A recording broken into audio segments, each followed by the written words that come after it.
I thought I knew my wife. 25 years of marriage, and I was certain we were unbreakable. I was wrong. The realization hits me now as I sit in this empty house, surrounded by the ghosts of what I believed was a perfect life. But let me start from the beginning. When ignorance was still bliss, and trust wasn't a weapon used against me. I met Diane at a company picnic in 1998. I was 28. She was 26. And something about her laugh made me forget every other woman I'd ever known. She had this way of tilting her head when she listened, like your words were the most important thing in the world.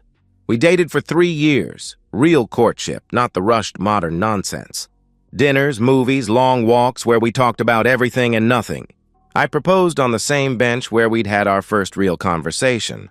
Our wedding was modest but perfect in 2001. Her dress was simple, elegant, nothing flashy. That was Diane, understated class. We honeymooned in Myrtle Beach, spent a week doing absolutely nothing but being together. Those were the days when silence between us felt comfortable, not loaded with secrets. Connor arrived 2 years later in 2003, and watching Diane hold our son for the first time, I knew I'd do anything to protect this family. She quit her job at the insurance company without hesitation. "I want to be here for him," she said, and I was proud to make that possible. I worked my ass off. Climbed from inventory clerk to operations director over 15 years. 60-hour weeks, missed dinners, sacrificed weekends, all worth it to give them the life they deserved. The house we bought in 2008 became our fortress. 3 bedrooms, 2 baths, nothing fancy but ours. Every mortgage payment felt like another brick in the foundation of our future. We painted Connor's room blue, argued over which couch to buy, planted tomatoes in the backyard that never quite grew right. Normal life. Beautiful, ordinary, normal life. Connor grew up to be everything we'd hoped. Smart, funny, talented. He inherited Diane's artistic eye and my work ethic. Now 21 and a successful graphic designer, he still comes by most Saturdays for dinner and football. Diane always said he was proof we'd done something right. Saturday nights used to be our ritual. Connor would join us, I'd crack open a beer, and we'd settle in to watch whatever game was on. Diane would curl up beside me, sometimes falling asleep against my shoulder during halftime. Those moments felt eternal, like we'd figured out the secret to happiness that so many couples missed. But lately, something's shifted. Looking back, I can pinpoint when it started, about 4 months ago. Diane began getting dressed up for simple errands. New perfume, stronger than what she used to wear, hairstyled for quick trips to the grocery store. She'd disappear for hours on these shopping expeditions, coming home with barely any bags. Her phone became an extension of her hand, constantly checking it, responding to messages with little smiles I didn't recognize. When I'd ask who was texting, she'd wave me off. "Just the girls from book club," she would say dismissively.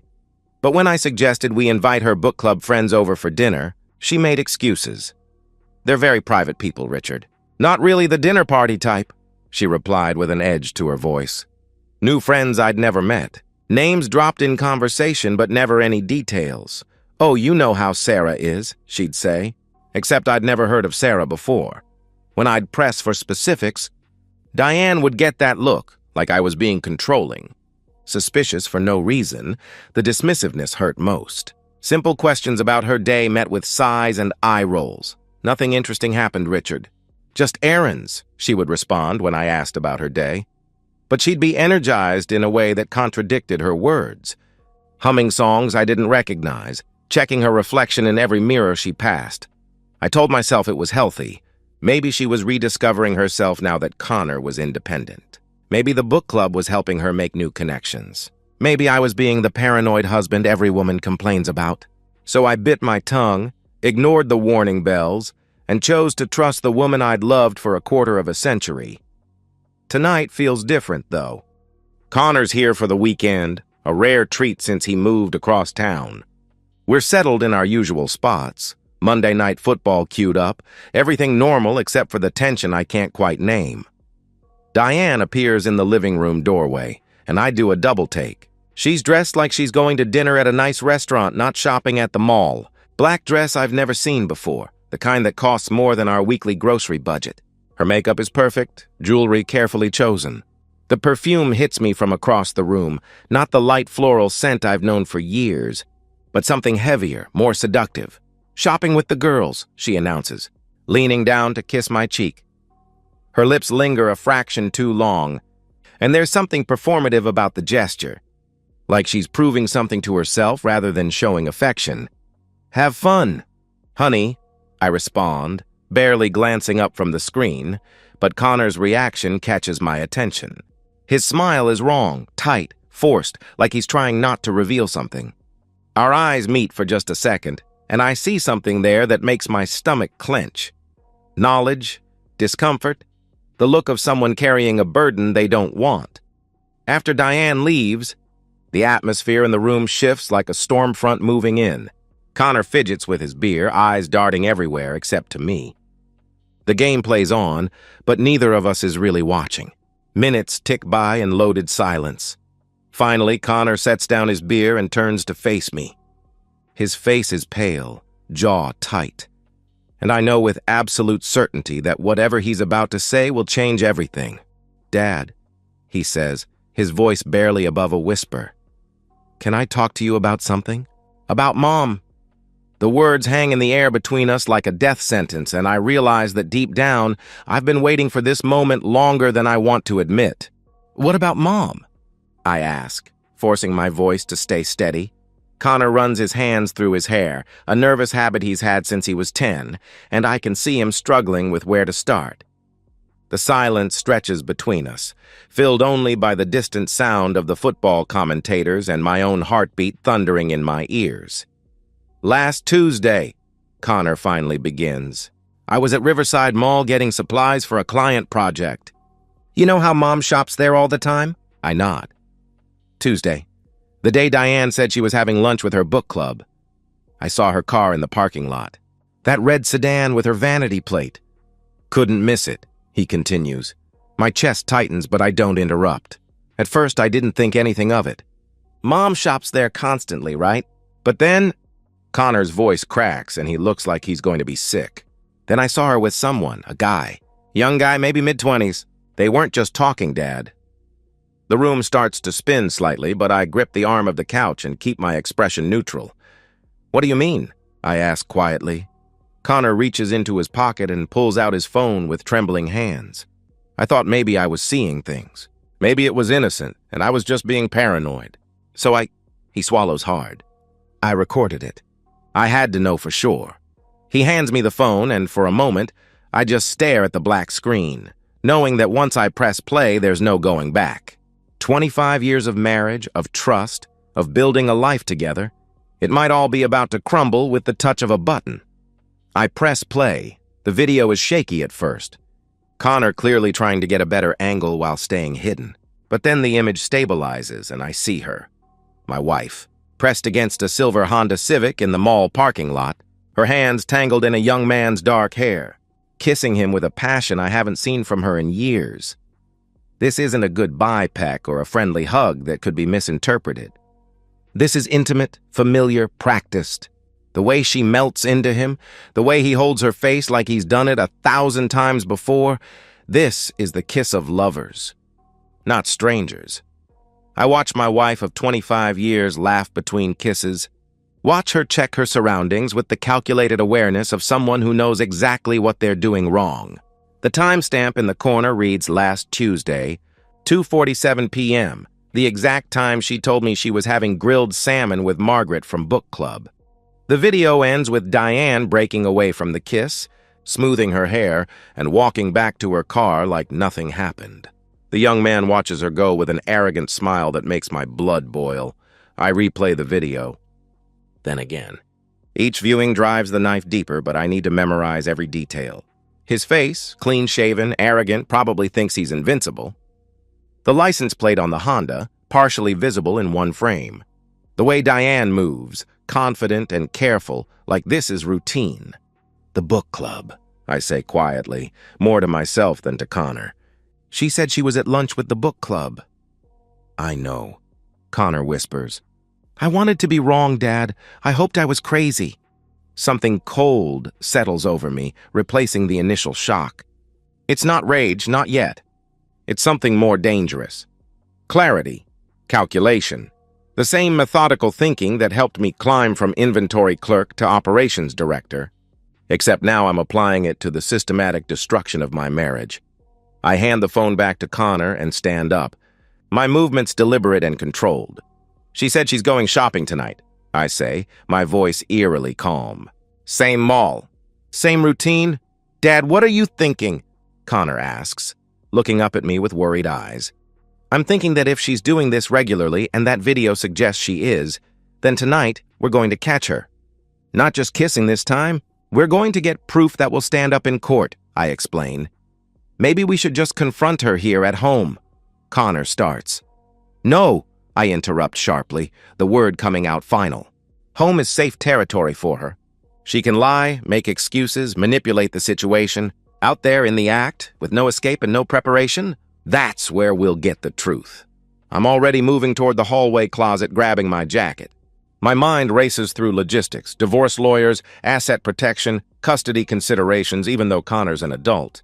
I'm thinking 5 steps ahead while Connor sits frozen on the couch. Get your jacket, I tell him. We're going hunting, Connor hesitates. Dad, are you sure about this? Once we do this, there's no going back. I meet his eyes. And he must see something there that convinces him, because he stands up and reaches for his coat. She already made the choice to destroy this family, son. I'm just documenting the evidence, I explain. The drive to the mall is silent, except for the sound of tires on asphalt and my own measured breathing. Connor sits in the passenger seat, guilt written across his face for being the messenger. But he doesn't understand. I'm not angry at him. If anything, I'm grateful. Better to know the truth than live in a fool's paradise. My phone buzzes with a text from Diane. Having so much fun with the girls. Don't wait up. Love you! I show Connor the message. His jaw tightens with disgust. The casual cruelty of it, the ease with which she lies while she's probably already on her way to meet her lover, crystallizes something inside me.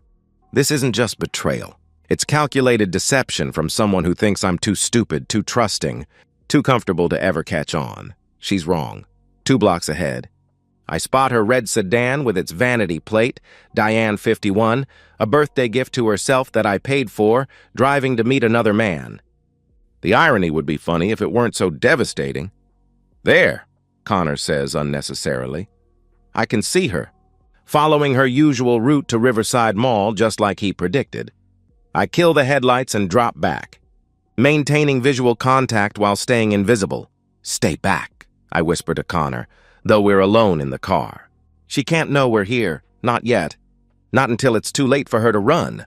We follow Diane through the familiar streets of our suburban neighborhood, past the coffee shop where we used to get Sunday morning lattes, past Connor's old elementary school, past the life we built together that she's now destroying for the thrill of a young man's attention. The normalcy of the route makes the betrayal more surreal, more cutting. At the mall, Diane parks in the back section, far from the main entrance and away from the security cameras. That detail alone confirms this isn't innocent. She's chosen the darkest, most secluded area of the lot. I park several rows away, positioning us with a clear view of her vehicle, while remaining hidden behind a large SUV. Through my windshield, I watch my wife sit in her car, checking her phone repeatedly, adjusting her makeup in the rearview mirror. She's nervous, excited, anticipating something that has nothing to do with shopping and everything to do with betrayal. The way she keeps glancing around, scanning for potential witnesses, proves this is practiced deception. She's waiting for him, I say quietly, more to myself than to Connor. 5 minutes tick by. Then, exactly as Connor predicted, a silver Honda Civic pulls into the space beside her. My chest tightens as I get my first real look at the man who's been sleeping with my wife. Tyler Reed, I'll learn his name later from the license plate. Connor captures, steps out of his car with the swagger of someone who thinks he's untouchable. Mid-20s, athletic build, expensive sneakers that probably cost more than most people's car payments. He's wearing a leather jacket that screams bad boy and carries himself like a man who's used to taking whatever he wants. He doesn't look around nervously like Diane. He's confident, casual, completely comfortable with this arrangement. That arrogance tells me everything I need to know about their dynamic. He's not some lovesick kid who fell for a married woman. He's a predator who enjoys the conquest. Diane exits her car quickly and slips into Tyler's passenger seat. For just a moment, the interior light illuminates them both before the door closes. I can see them talking, laughing, their body language intimate and familiar. This isn't a first meeting or even a recent development. This is routine. Within minutes, the Honda's windows begin to fog. I check my watch, 7:43 p.m. The car starts to rock slightly, subtle at first, then more rhythmically. My hands clench into fists on the steering wheel as the reality hits me fully. This isn't just emotional betrayal. They're having intimacy in a parking lot like teenagers. And my wife is enjoying every second of it. Jesus, Connor mutters, his voice thick with disgust and anger. I force myself to stay analytical, clinical. Emotions can come later. Right now, I need evidence that will destroy her in court.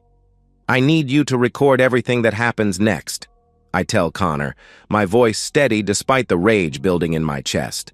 From the moment I open that door until we walk away. Everything. No matter what you see or hear. Can you do that? For the lawyer, Connor responds, his face pale but his voice understanding the stakes. Exactly.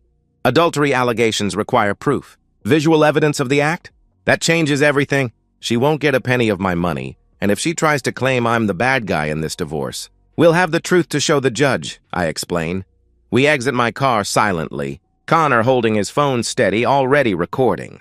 The parking lot is nearly empty, just a few scattered vehicles near the mall entrance.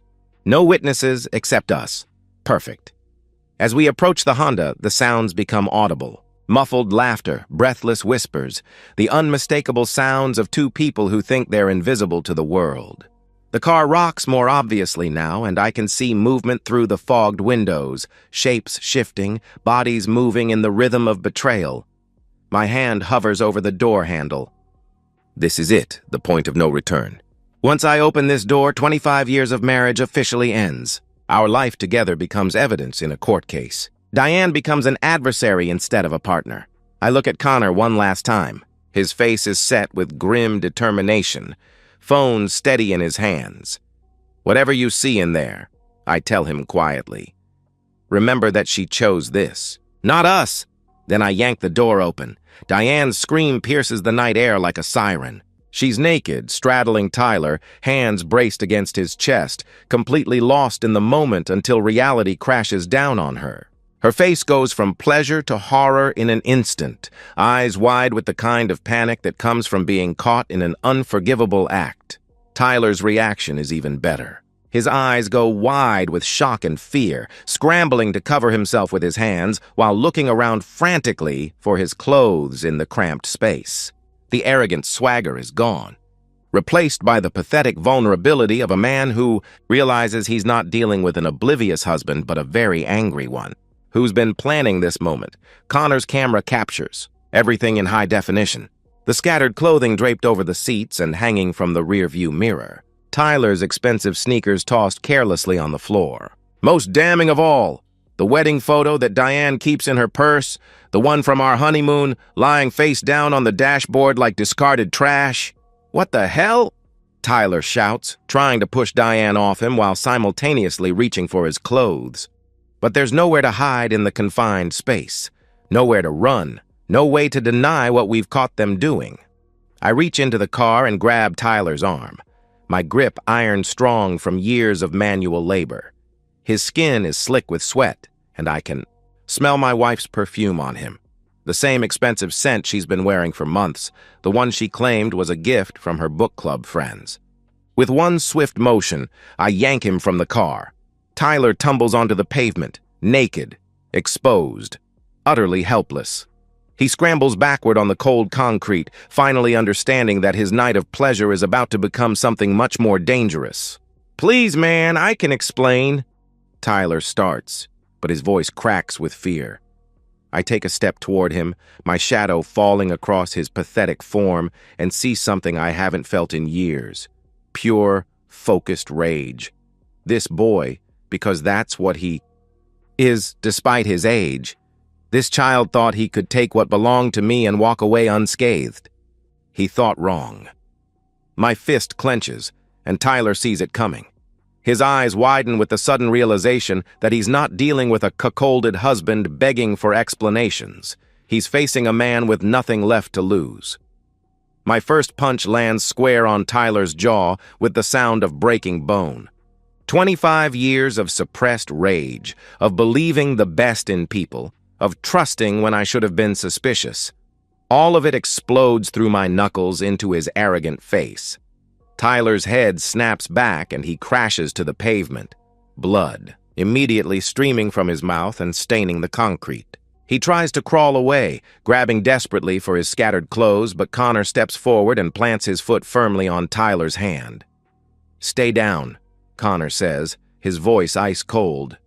"My son has inherited more than just my work ethic. He's inherited my protective instincts, and right now, they're focused on making Tyler understand the consequences of his choices." I kick Tyler hard in the stomach, not wild emotional swings, but calculated professional strikes designed to cause maximum pain. He doubles over, gasping for air, and I follow up with a brutal kick to his groin. His scream is high-pitched and agonized, the sound of a predator realizing he's become prey. "Richard, stop, please!" Diane's voice comes from behind me, sobbing and desperate. She's frantically trying to pull on her clothes with shaking hands, her blouse inside out, her carefully styled hair now a mess.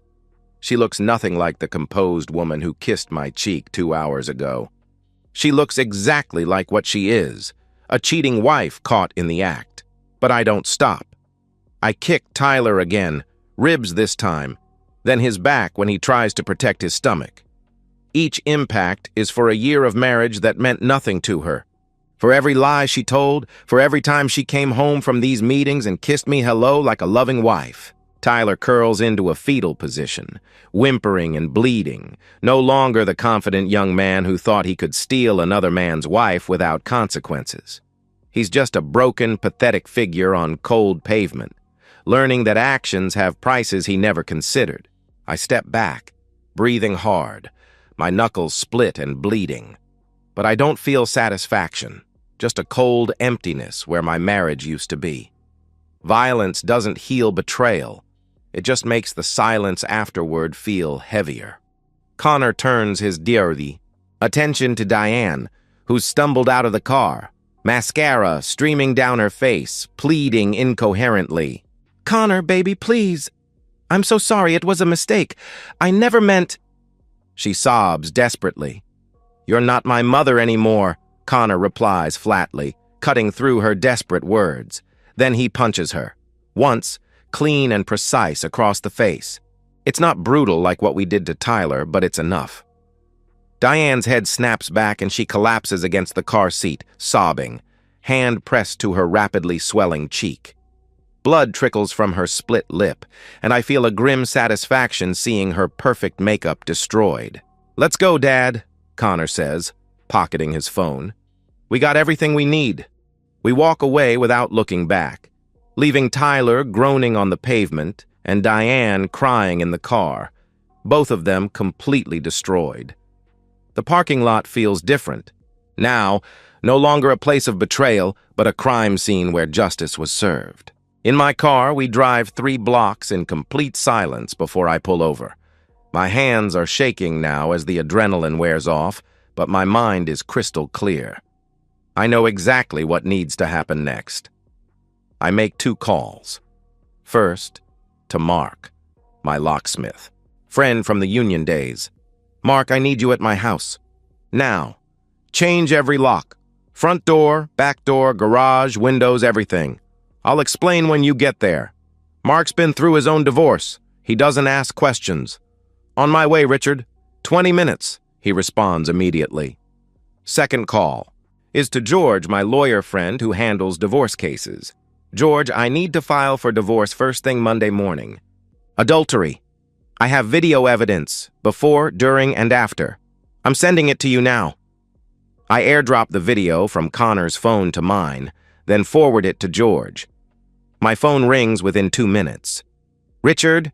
George's voice is professional but excited. "This is perfect. Absolutely irrefutable. With evidence this clear, you'll keep everything. House, savings, retirement accounts. She gets nothing. Good, I reply simply. File the papers Monday morning. Consider it done. And Richard? I'm sorry this happened, but you played this exactly right. She's going to wish she'd never been born, George responds. By the time we reach home, Mark is already in my driveway with his toolbox. I explain in clipped sentences. Wife cheating, caught her tonight, need her locked out permanently. Mark's face hardens with understanding. He's been where I am. He works fast and efficiently, changing every lock in the house. Front door, back door, garage entrance, even the side gate to the backyard. When he's finished, he hands me a complete set of new keys. You're bulletproof now, Mark says. She can't get in, can't claim she still lives here, can't access anything. Smart move. I pay him double his usual rate. Good friends who help you burn down your old life deserve to be compensated well. Then we wait. Connor and I sit in the living room, the football game still playing unwatched on the television. Neither of us speaks. We both know what's coming. An hour later, we hear Diane's car in the driveway. Her footsteps on the porch sound different now, hurried, desperate.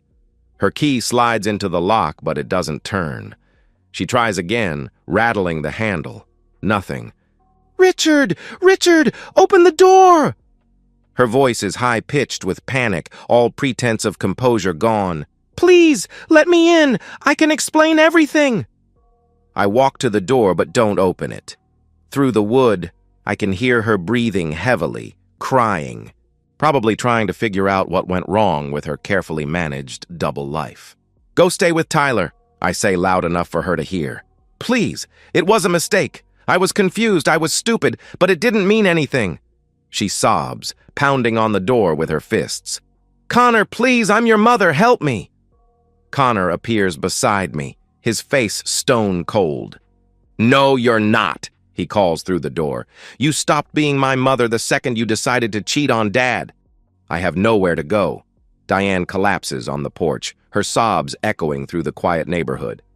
"Please, I'm sorry. I'll do anything. I'll never see him again. I'll go to counseling. Please." "Not our problem," I say quietly, then close the living room curtains and walk away. Connor follows. We sit back down on the couch and unmute the football game. Outside, Diane's cries continue for another 20 minutes before we finally hear her car start and pull away. The house feels different now, cleaner, like a poison has been extracted from something I thought was healthy, but was actually rotting from the inside. "You okay, Dad?" Connor asks. I consider the question seriously. Am I okay? My marriage is over. 25 years of my life just ended in a parking lot beating and a locked door. But as I sit here in my house now, with my son who chose to stand by me, I realize something surprising. I don't feel victorious. I don't feel sad. I just feel free. "Yeah," I tell Connor. "I think I'm going to be fine." Outside, the neighborhood is quiet again. Diane's car is gone, and Tyler is somewhere nursing his wounds and probably reconsidering his life choices. Justice has been served, and tomorrow I start rebuilding from the ashes of what I thought was love. But tonight, Connor and I finish watching the game in the peaceful silence of a house where lies are no longer welcome. 60 days later, I sit in the same chair where I used to watch football with my wife, but everything has changed. The house is mine now, legally, officially, completely. The divorce papers arrived yesterday with the judge's signature, making permanent what began that night in the parking lot. The proceedings were swift and merciless. George was right. The video evidence was devastating. Diane's lawyer took one look at the footage and advised her not to contest anything. "You have no case," he told her bluntly during the settlement conference I didn't attend. "Take whatever they offer and consider yourself lucky." The judge wasn't sympathetic to a woman caught naked in another man's car. In our state, adultery matters in asset division, and visual evidence trumps tears every time. I kept the house, fully paid off, now appraised at $485,000. I kept my retirement accounts totaling $340,000. I kept my savings. My car, my investments, everything I'd worked 25 years to build. Diane received a settlement of $1,500 and her car. No alimony, no claim to future earnings. The marriage was dissolved as if it had never existed. Through mutual friends, I hear fragments of her new life. She moved into a run-down efficiency apartment on the wrong side of town, working double shifts at a 24-hour diner to make rent. Her book club friends disappeared the moment the scandal broke. Adultery carries a social cost in our suburban community, especially when video evidence makes denial impossible. She tried reaching out to Connor repeatedly. 15 calls the first week, desperate voicemails pleading for forgiveness. Week 2, she showed up at his apartment. He watched through the peephole as she knocked and pleaded, then simply went back to his work. Week 3 brought walls of text explaining, justifying, begging. Connor blocked her everywhere. 3 months after the divorce, she called him from a coworker's phone. "Connor, it's Mom. Please don't hang up. I need help. I have no money, nowhere decent to live. I'm barely surviving," she pleaded desperately. "That's not my problem," Connor replied, his voice completely flat. "I'm your mother," she insisted. "No, you're not. You stopped being my mother when you decided Tyler Reed was more important than our family," he answered. Before hanging up, she never tried calling again. Tyler Reed vanished from existence. The night we left him bleeding in the parking lot, someone called 911. Paramedics found Tyler unconscious with severe injuries, broken ribs, internal bleeding, fractured jaw, ruptured testicle. He spent 4 days in the hospital, refused to press charges despite security footage capturing everything. "I don't remember who attacked me," Tyler claimed repeatedly, though his eyes said otherwise. 2 weeks after his release, Tyler disappeared. His apartment was cleared out overnight. Car found abandoned 3 states away. His phone disconnected. Social media went dark. Tyler Reed simply ceased to exist. Rumors circulated about predators who target married women finally meeting the wrong husband. When acquaintances ask me what happened to that guy, I just shrug. "I heard he left town," I reply. My tone discourages further questions. Some secrets stay buried. 1 year after the divorce, Connor and I have established new traditions. Sunday dinners we never had when Diane controlled our schedules. We cook together, talk about his thriving graphic design business, my upcoming retirement, life without betrayal's complications. The house has been completely renovated. I donated every piece of furniture Diane had chosen, repainted every room she'd decorated, replaced everything that reminded me of our shared life. It's my space now. Clean, honest, free of ghosts. Connor's dating someone wonderful, Sarah, a teacher who makes him laugh and never asks uncomfortable questions about family history. She's everything Diane pretended to be. Honest, kind, present. On this Saturday evening, 1 year and 2 months after the parking lot, Connor and I sit on the back porch watching the sunset. 2 beers between us, comfortable silence stretching out like a gift. "You doing okay, Dad?" Connor asks. I consider the question seriously. The anger has faded to acceptance. The betrayal transformed into gratitude. Gratitude I learned the truth before wasting more years. Gratitude Connor stood by me. Gratitude I had the strength to burn it all down and rebuild. Yeah, I tell him honestly. Better every day. Connor raises his bottle. To moving forward. To moving forward, I echo, clinking bottles with my son. Diane chose her path. Tyler chose his. And I chose to destroy betrayal rather than accept it. In the ashes of my marriage, I built something stronger, a life without lies, a home built on truth, a future earned through courage. I didn't just survive betrayal. I annihilated it. Connor finishes his beer and stands to leave. Same time next week? Same time, I confirm. After his taillights disappear, I remain on the porch, watching stars emerge. Somewhere out there, Diane works another night shift, sleeping alone in a place that will never feel like home. Somewhere, or nowhere, Tyler Reed's story ended exactly as it should have, and here I am, home, whole, victorious. For the first time in 25 years, I know with absolute certainty that the person I'm sharing my life with, myself, will never let me down.